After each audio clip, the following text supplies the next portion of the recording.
Thanks, Mr. Chairman. Well, my research is about the people working in the call center of Telecom Italia. You know, Telecom Italia is a former monopolist telecom operator, and it's still the largest Italian telecom operators, of course, like all the monopolists, former monopolists in Europe. The index of my presentation is very simple. I present an overview of the call centers in Italy, just a slide to understand what is the frame. After the research project, who involved 200 teleworkers, dependent workers, they belong to Telecom Italia.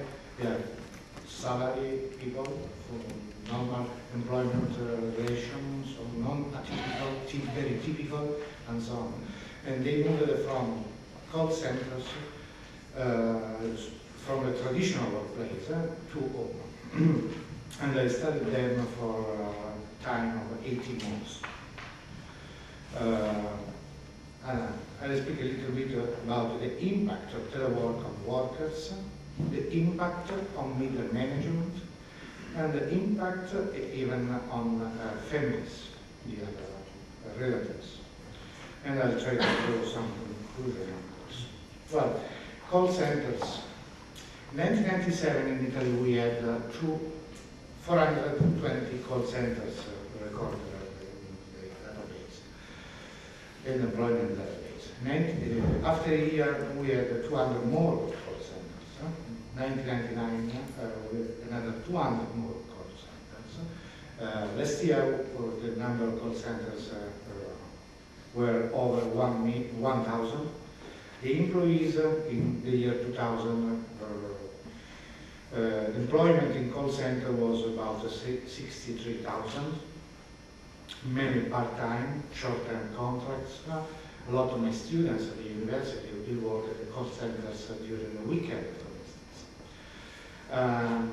The forecast for next year is 54,000 new jobs created into call centers. That kind of job, of course. So it's not full-time equivalent. 54,000 people involved into the work in the call center. My research, the framework of my research was the Directory Assistance Service. In Italy it's called the Service 12, because you have to dial number 12, and you can ask to the operator information about the telephone number of another customer. It's one of the largest call centers, split all over Italy. They have 100 different offices. Total employment is 4,000 people. They are direct employees of Telecom Italia. The service must be operated by the former monopolist because it's a part of the universal service. That means the minimum that must be supplied to the customers, to the city. The minimum service. Well, the operators of these call centers, they answer